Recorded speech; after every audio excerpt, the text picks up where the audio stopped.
हमारी देवरानी है, सगी देवरानी है, हमारी सग देवरानी है जो आई, मतलब यहाँ पे आई थी देखने के लिए हमारे आदमी को, और देखने आई भैया, उसी में अवैध रूप में लड़कियों को मेरे फांस ली।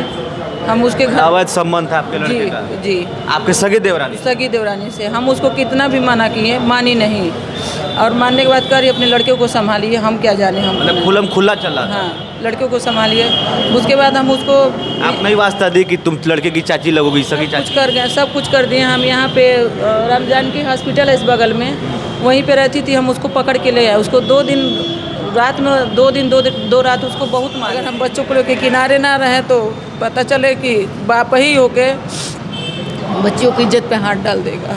उसका ये हाल मतलब है। आप अपने पति पर भी भरोसा नहीं? नहीं नहीं नहीं। अब इस समय 4 साल से अपने माँ के साथ में रहता। मोहल्ले वाले कहते हैं कि इनके माँ, मतलब माँ बेटे का संबंध मियाँ बीवी के जैसा है। अच्छा, नमस्कार, गोरखपुर लाइव देख रहे हैं आप। मैं हूँ आपके साथ आयुष। ये हमारे साथ मुन्नी देवी हैं और इनके भाई हैं। मुन्नी देवी का आरोप है कि इनके पुत्र की 4 साल पहले हत्या होती है और हत्या में इनका सगा देवर शामिल रहता है, सगा देवरानी शामिल रहती है। उसके बाद भी पुलिस कार्रवाई नहीं करती है। पूरा प्रकरण पूछेंगे कि है क्या पूरा मामला। आखिर में 4 साल पहले किसी के बेटे की हत्या होती है और अभी तक कार्रवाई नहीं होती है। प्रेस वार्ता करने आई हैं।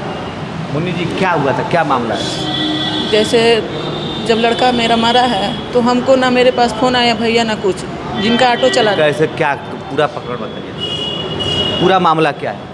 ये शुरू से बताइए क्या मामला है। हमारी देवरानी है, सगी देवरानी है, हमारी सग देवरानी है जो आई, मतलब यहाँ पे आई थी देखने के लिए हमारे आदमी को, और देखने आई भैया, उसी में अवैध रूप में लड़कियों को मेरे फांस ली। हम उसके घर अवैध संबंध था आपके लड़के का? जी आपके सगे देवरानी? सगी देवरानी से। हम उसको कितना भी मना किए, मानी नहीं, और मानने के बाद कह रही अपने लड़कियों को संभालिए। हम क्या जाने, हम मतलब खुलम खुला चल रहा था? हाँ, लड़कियों को संभालिए। उसके बाद हम उसको आप नहीं वास्ता दी कि तुम लड़के की चाची लगोगी, सगी कुछ चाची? कर गए, सब कुछ कर दिए। हम यहाँ पे रमजान की हॉस्पिटल है इस बगल में, वहीं पे रहती थी। हम उसको पकड़ के ले आए। उसको 2 दिन रात में 2 रात उसको बहुत मारे थे। उसमें हमारी सास जो है वो 2 बजे रात को उसको भगा दी। फिर जो है, जब वो 4 अप्रैल का जब हत्या हो गया तो जिनका गाड़ी चलाता था उनके पास 1-1:30 बजे रात ही से उनके पास फ़ोन आ रहा था कि इनका तबीयत ख़राब है, और ये इंदिरा नगर रहते हैं। तो ये बताइए, पादरी बाज़ार चौहान टोला से यहाँ से ऑटो लेकर के आप जाएंगे, जबकि आपका ऑटो खुद का है, तो आप हेल्प करेंगे कि इनका हेल्प मांगेंगे? नहीं मांगेंगे ना। तो ये कहे कि पता नहीं, अब वो कहे हम नहीं आएंगे कि आएंगे, कुछ नहीं पता हमको सुबह में बच्चों के लिए टिफ़िन बना रहे थे। छोटे 2 बच्चे हैं, स्कूल जाते हैं, तो टिफ़िन बना रहे थे। वो हमारे घर पे आए तो जान रहे हैं कि नाराज़ है। तो वो बच्ची है छोटी सी, उससे बोले कि बाबू अपने मम्मी को बुलाना। वो कह रही मम्मी और भैया आपको, दिलीप भैया आपको बुला रहे हैं।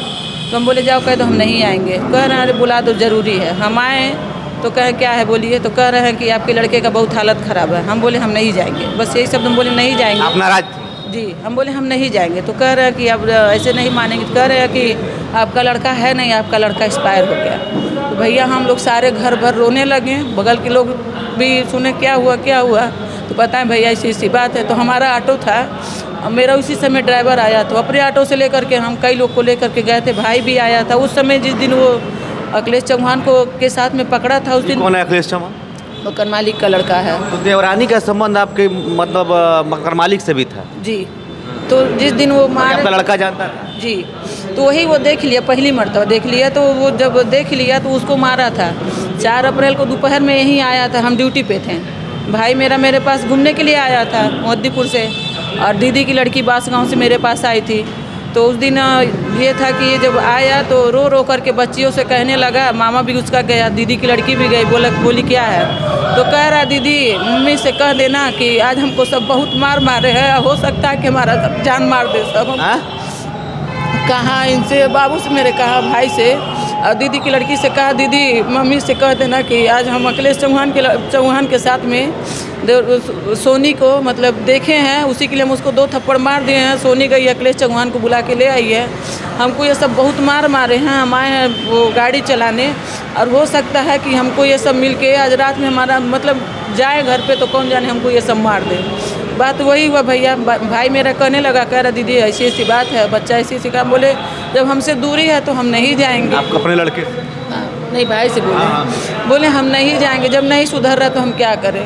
फिर वहाँ से अब ये हुआ कि रात में उसका हत्या हो गया। सुबह में हमको जब पता चला, हत्या होने से पहले लड़का तो आपके साथ रहता नहीं था? जी नहीं, देवरानी के साथ आपके रहता था? जी, हम इसलिए- उसके बाद कभी फोन कुछ नहीं करता? नहीं, फोन उन करता था। बच्ची का शादी 2019 में की है, फरवरी में, 22 फरवरी को।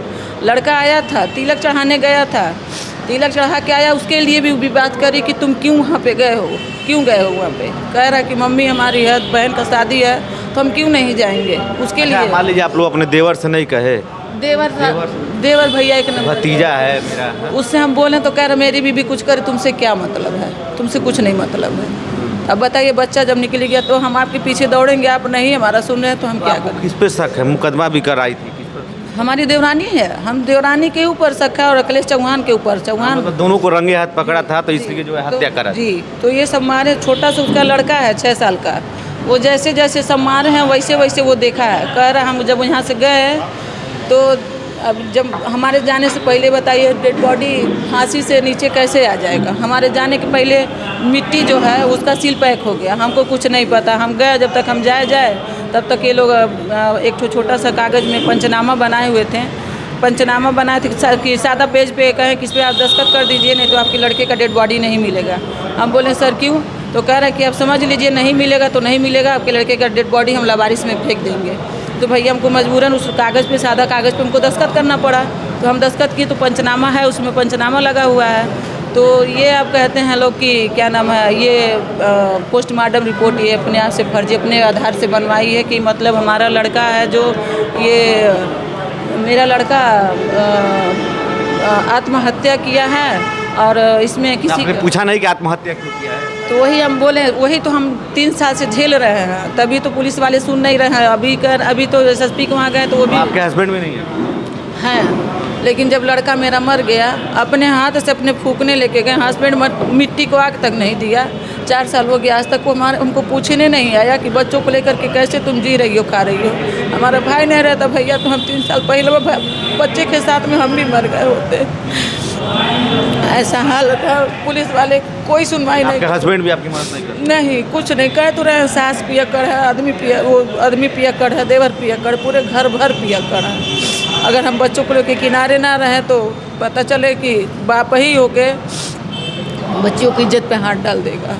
उसका ये हाल मतलब है। आप अपने पति पर भी भरोसा नहीं? नहीं। अब इस समय 4 साल से अपने माँ के साथ में रहता। मोहल्ले वाले कहते हैं कि इनका माँ बेटे का संबंध मियाँ बीवी के जैसा है। अच्छा, मतलब आपके पति का भी इसी तरह का हाल है? आपके पति का भी हाल इसी का, मतलब आपको लगता है कि माँ बेटा, मतलब मोहल्ले वाले कहते हैं कि माँ बेटा का संबंध पति पत्नी का? इसीलिए भैया हम वहाँ पे नहीं रहते हैं। हम बच्चों को लेकर ये छासंग चौराहे पे रहते हैं। बच्चे हैं आपके? एक लड़की का शादी कर 6 बच्चे थे। एक लड़की का शादी कर दिए, एक लड़का बड़ा वही था, एक्सपायर हो गया। 3 लड़कियां हैं, एक लड़की इंटर में पढ़ रही है, एक लड़की हाई स्कूल में गई है, 2 बच्चे छोटे छोटे वो 6 में हैं। तो यही है भैया कि हमको बस न्याय चाहिए और कुछ नहीं। हमको न्याय से ही मतलब है। 302 का धारा लगा के दरोगा हमको 6 बजे शाम को फ़ोन किए 29 अप्रैल को, उससे में आचार संहिता लगा हुआ था। नाम क्या आपका? मुन्नी। ये मुन्नी देवी थी। आपने कहानी पूरा सुना। देवर और भतीजे के रिश्ते की कहानी है। अवैध संबंध का मामला है। इनका आरोप है कि अवैध संबंध में हमारे बच्चे की जान चली गई। अब जो भी हो, 4 साल से महिला दर दर भटक रही है, अपने पति पर भी भरोसा नहीं है। वो कह रही हैं कि हमारे पति पर भी आरोप है कि मोहल्ले के लोग कहते हैं पति माँ के साथ रहती हैं और माँ और बेटे का जो संबंध है वो पति पत्नी का संबंध है। इस तरह की बातें इस कलयुग में घोर आश्चर्यजनक है। ऐसे न खबरों के लिए आप देखते रहिए गोरखपुर लाइव।